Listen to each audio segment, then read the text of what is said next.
Chapter 6. Your ascendant and its power. Your ascendant or rising sign, the terms are interchangeable, is a very important part of your horoscope. Your ascendant is the sign that reflects your outward demeanor and to a great extent determines how the outside world looks at you. The word outer is significant in defining your rising sign, for this is the sign that represents your outer personality. In modern terminology, it is your image. Very often, your ascendant is what the world first sees in you, the impression that you first make on other people. Many astrologers believe that your rising sign is more immediately revealing than your sun sign.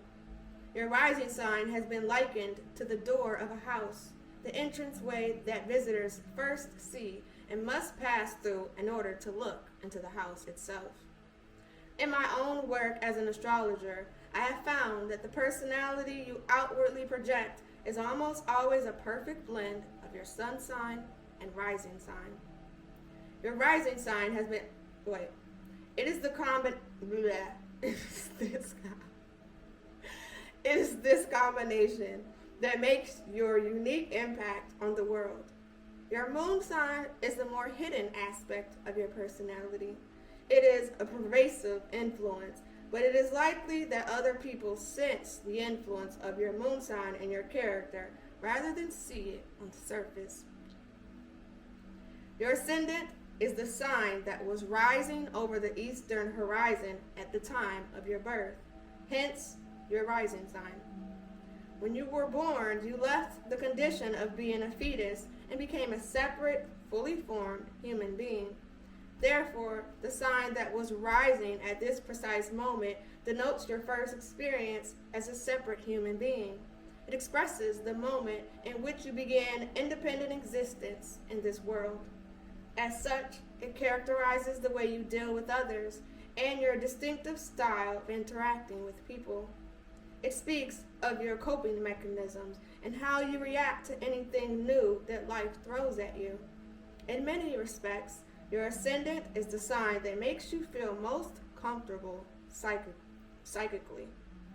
Its behaviors reassure you that you are coping well and will be safe as you enter unfamiliar emotional territory. Your ascendant is called the sign of yourself, your self-awareness, your self-sufficiency, your self-interest. In many ways, your rising sign signifies your goals, aims, and objectives and indicates the main thrust of your creative powers. To some degree, this sign also influences your physical characteristics and mannerisms. It is your mask of outward appearance. Like any mask, it may hide your real face, but more likely it is simply a part of your real face. It is the face that you most easily and naturally show to others. What exactly is an ascendant? In its simplest definition, your ascendant is the astrological sign that was rising on the eastern horizon at the moment of your birth. To get a picture of what this means, imagine the earth as a small circle in the center of a large circle. That larger circle represents the heavens, the sky bubble that is around us. You, as a newborn baby, are lying on that small inner circle, earth, and looking all around you at the sky at the very moment of your birth. If you draw a line from the eastern horizon of the earth outward to the edge of the sky bubble, that line marks the exact degree of your ascendant. Some clairvoyants claim that they can actually see this astral line in person. The ascendant in your birth chart is always pictured this way. Here's a little picture.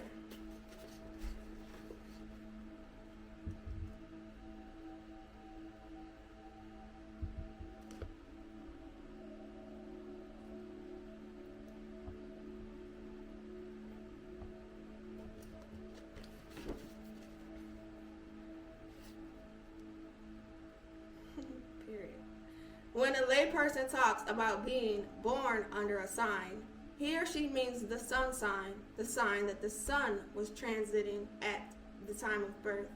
However, when some astrologers refer to the sign that an individual was born under, they are talking about the ascendant. In an earlier era, the ascendant was thought more important than the sun sign, but since the 20th century, this view is no longer held. However, most astrologers feel that the line of the ascendant is the single most important point in a birth chart, for many other calculations in a horoscope can be made once that point is established.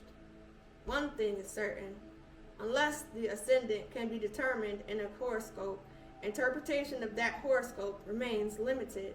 It can never become a truly personalized natal chart.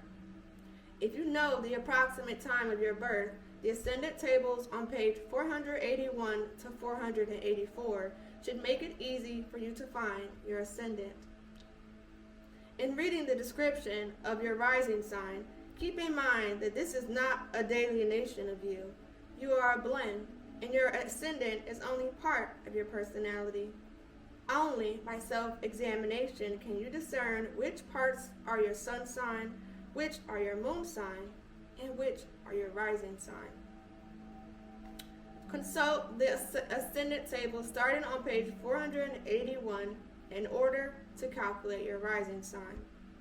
Note: the ascendant tables in this book were designed for ease and simplicity. Using them, you can quickly ascertain your rising sign. However, for the purposes of analyzing your horoscope, you really need to know the exact degree of your ascendant. Calculating this without the aid of a computer requires some mathematical computations. First, you must know the precise moment of your birth and also the exact latitude and longitude of the spot on Earth where you were born. You must then convert the local time of your birth to Greenwich Mean Time, name for the town of Greenwich, England, the official point from which time is reckoned. Then you must convert Greenwich Mean Time into sidereal time in Greenwich. Sidereal time means star time, is measured in relation to the fixed stars. A sidereal day is 4 minutes shorter than 24 hours. All of this can be quite complicated and involve a number of mathematical processes. For those of you who are interested, there are some excellent books that will help you make these calculations in details. You will find some of these books listed on page 520 in my recommended reading list. Of course, these days we let the computer make these computations.